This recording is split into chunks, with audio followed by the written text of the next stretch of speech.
Alright, so I'm going to tie a Eastern green drake. This is it's an older kind of pattern with a I try to put a little bit more of a modern twist to it and just kind of I don't know, enhance it, I guess you could say. So I've got 30 denier GSP. I'm going to take my thread halfway to the back, come halfway forward of that, roughly, and stop. The wings are black deer,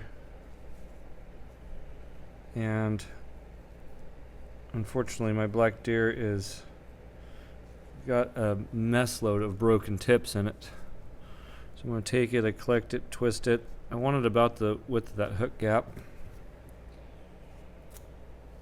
Trim it off. Put my fingers, open it up, and start getting this junk out.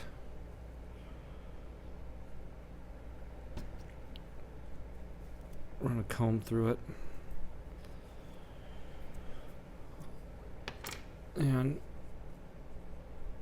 collect it, open it back up the other way. See if I can get any of these big broken tips out. I've got a bunch of them. I'm not going to try to find all of them just for the sake of trying to find them on the video, but hopefully your black deer hair doesn't have all these busted tips like mine does. So you know what, I'm just gonna call that good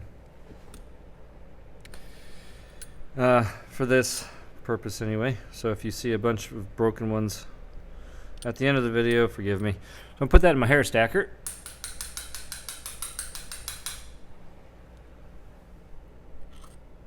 Slide it out. I'm going to clean it one more time. Typically clean all my hair out like this twice, stack it twice,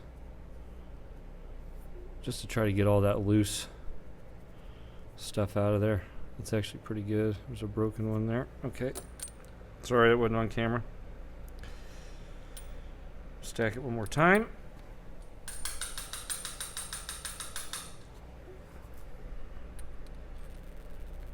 Okay.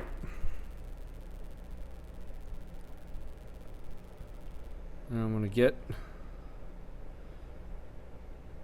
the distance of my hook shank for the wing. That's right about there.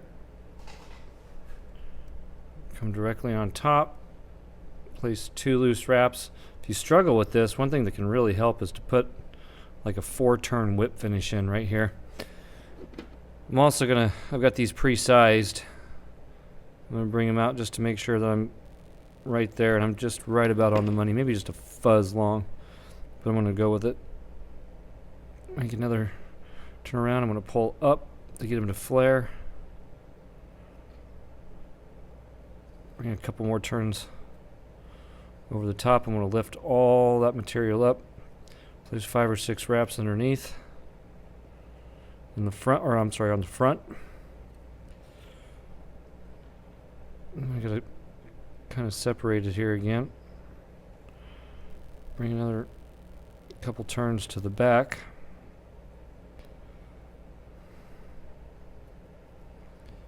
Make sure this is about where I want it.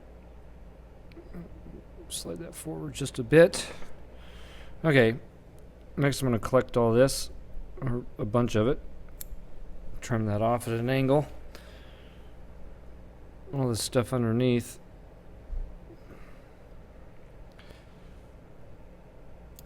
I just trim off underneath. You gotta be a little bit careful, one, not to cut your thread in two so that your deer hair doesn't roll, mess up your wing. And I'm going to come trim out some more. Excuse me, right up front close to where the wing is. And now I'm just going to start winding back, just kind of collecting it at first. I try to go slow and keep it from flaring open on me, because it just becomes a pain in the butt to deal with. But next I want to just start tying it in, wrapping it back and forth, kind of collecting it all, getting it down.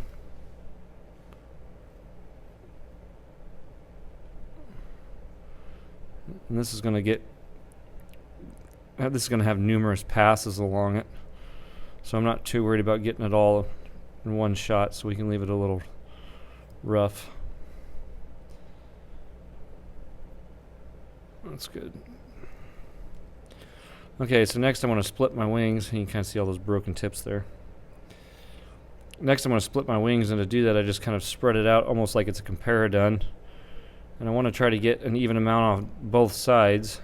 When I split the distance right between the two, I'm just going to bring my thread up and around. Kind of gather a bunch. That's pretty close. Put 3 wraps in. I'm going to swing that around, going the other way. I'm going to get 3 wraps in along my other base. Now I've got both of them initially trapped, and now I'm going to figure 8 in between them.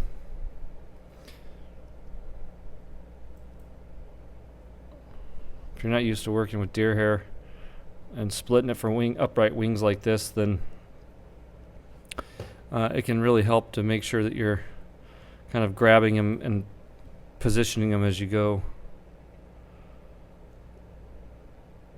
Okay, that's going to be good enough.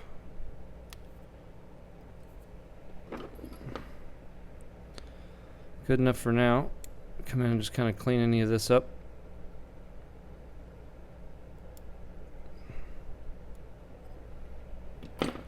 And just want to make sure I'm open between the two. Now make some tighter wraps going back, trying to collect some more of this. And then I'm going to stop, and I got a little cup of water. And I get my fingers wet because that black dye can really come off on your fingers and make a mess of your fingers. And it doesn't matter so much except when you get to the dubbing. The dubbing is part light Cahill, and so it really will tone the it can really mess your dubbing up and tone it down. Next, for the tail, I'm just going to grab some mousse.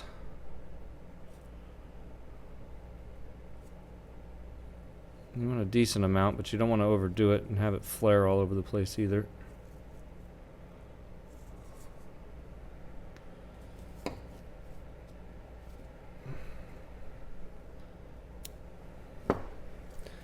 And again, I'm going to clean and stack this. Just make sure all my tips are the same.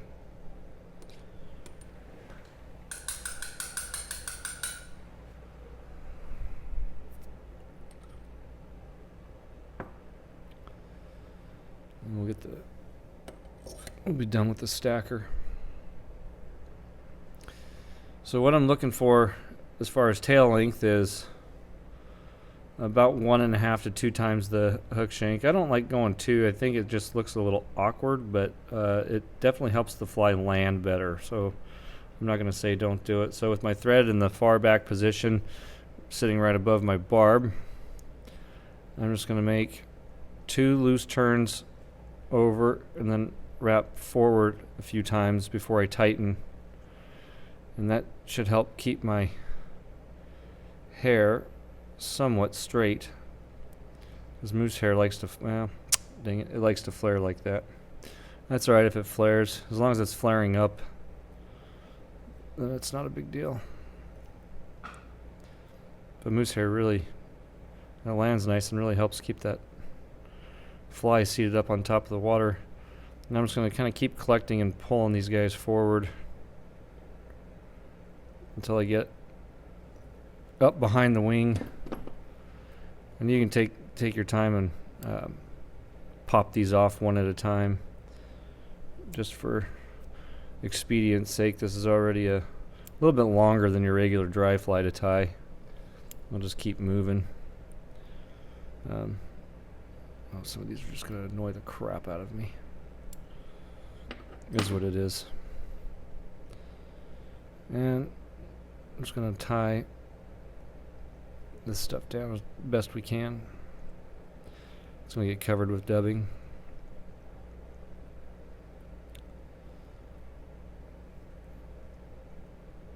So we should at this point have a taper kind of built into the fly. Next, what I want to do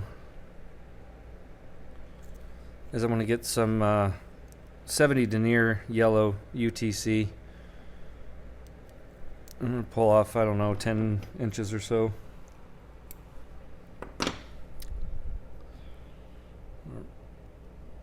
Wrap that around my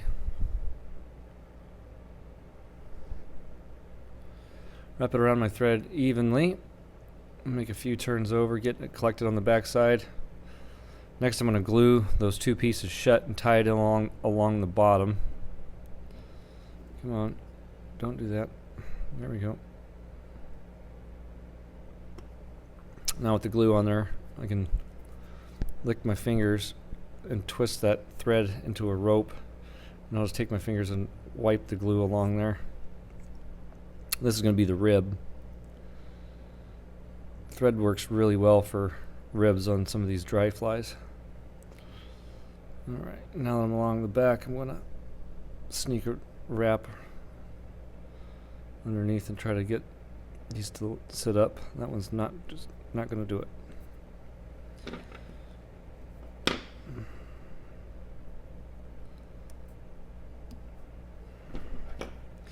It's the only thing with moose hairs, it doesn't want to pop real easy.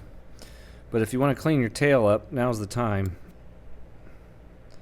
You get that white one out of there.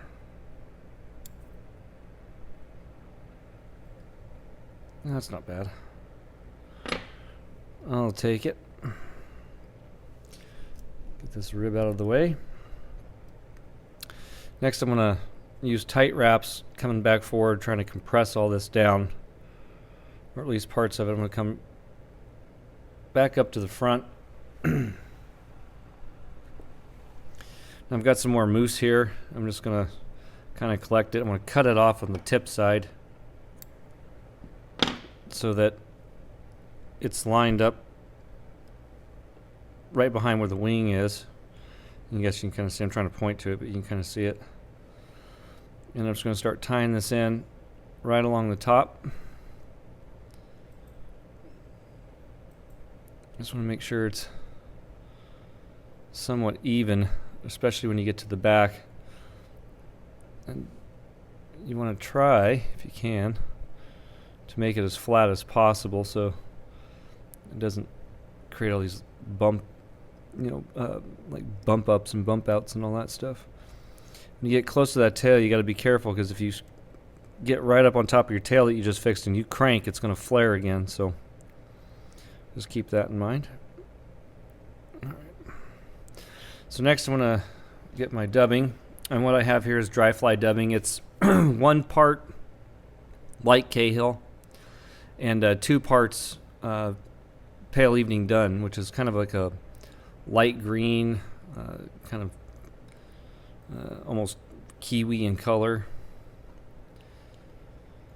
And whoop, had a little alarm go off there, sorry. I'm going to dub this on. You can kind of see, well, maybe you can't. I can see it, where the dubbing turned a little darker from the black. Now I'm just going to start dubbing this forward.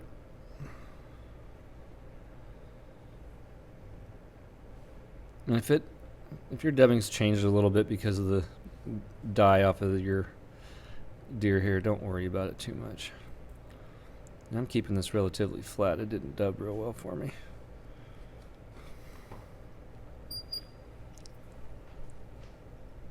Pull.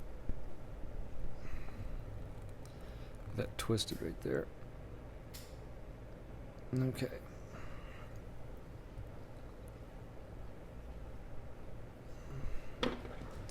So we trim that dubbing out, just like any other material. Look at that thing. That thing is ugly. Normally I would have spent more time cleaning this out. It's just going to bug me to no end. Okay, And now I'm going to bring my thread to the front of my wing.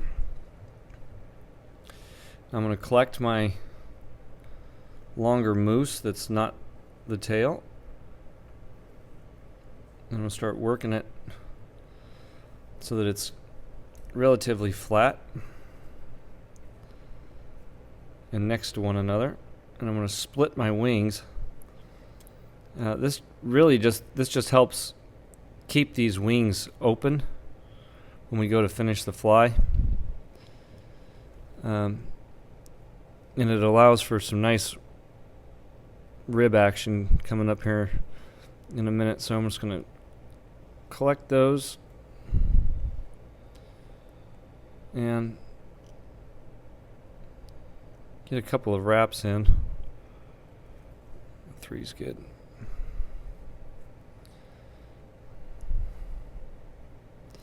And then what I'll do is I'll jump my thread behind the wing and just put a couple of turns in. And now while my thread's back there and out of my way, I can get rid of all this. A lot of the times I'll just pop these off so that I don't run the risk of cutting my thread, or especially having all that bushy stuff. If you can't trim it close enough, you get kind of like one of those little elk hair caddis heads up here. It can be kind of a pain to deal with. Alright, now I'll bring my thread back forward.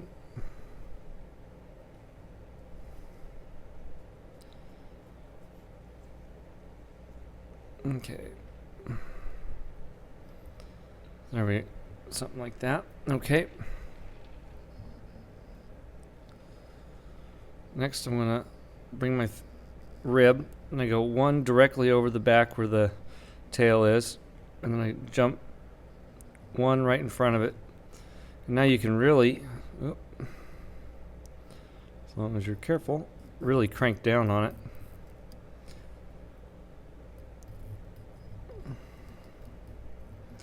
And it's going to compress all that mousse. Now you can actually skip this whole back part. You don't need to have it there. You could just do dubbing in a rib. But I think that this just, it looks a little nicer. It fits the profile of the green drake a little better. You know? So I try to add that in. Nothing else, you can have a conversation piece on the water when you come across somebody. I'm just going to rib this all the way up, right behind the wing. And then I'm going to take my rib and just bring it up front. Swing it around my tying thread, capture it, and I'm just going to wrap it in going backward. And now I can trim this out. And I like having my thread up front here for my hackle. This is an olive grizzly. I'm going to prep this dry fly style. So there's definitely some steps you can save on this fly and not make it, you know, a 20-minute tie or whatever. Line this up along the side.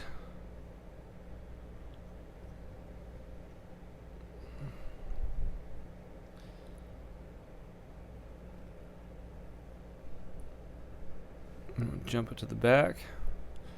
I'm just going to do that twice, jumping around those wings. And then I don't have to have some crazy tie-off point. And I want this so that I can make about 2 turns right behind the wings, like so. If your stem is sticking out a little bit further up or encroaching on the eye, you want to take that out now. Come forward and clean that up and tie it all in. And I'm going to jump my thread back one more time. We're just going to kind of put in this little hot spot that you'll see on them from time to time, which is kind of a reddish orange. I'm just using some nymph dub, sulfur orange. It's a life cycle nymph dub.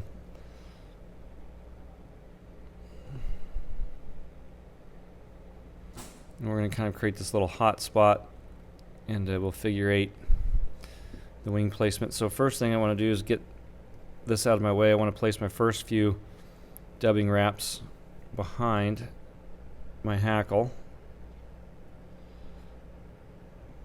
to kind of create that little hot spot.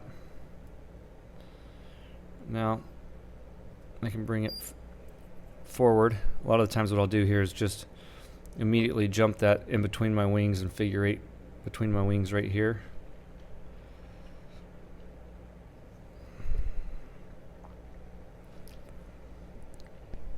Come down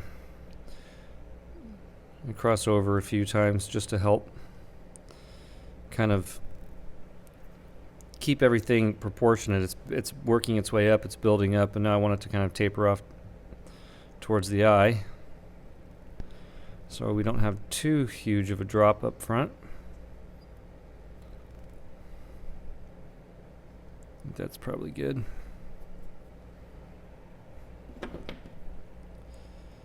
Pulled a little too much on that. Okay. Got this one little hair.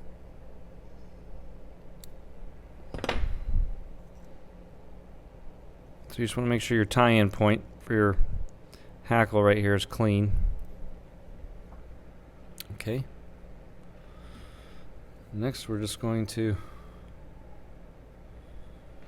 rib or hackle the fly, not rib the fly. We already did that.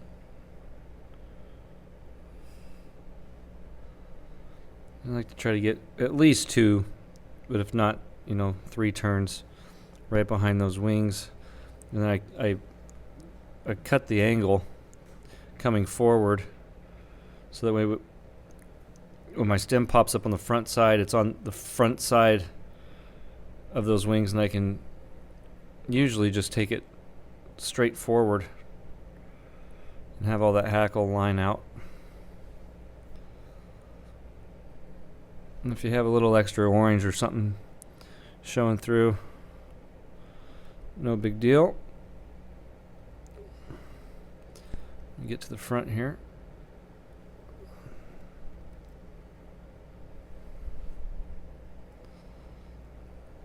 Come around.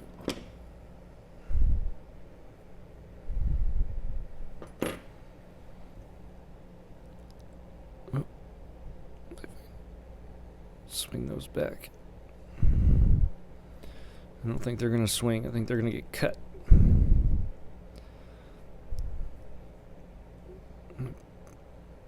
Place one in front. All right. Just about done here.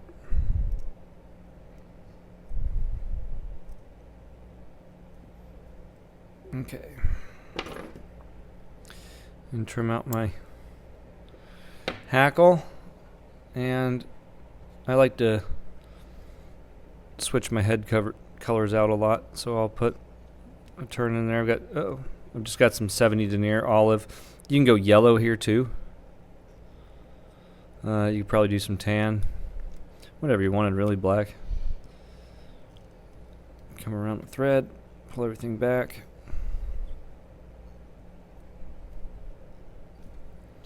Once I have my head where I want it. Ooh.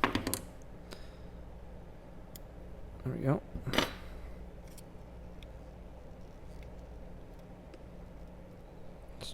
Just trying to clean that up a little bit, and then that happened. Well, that was for real.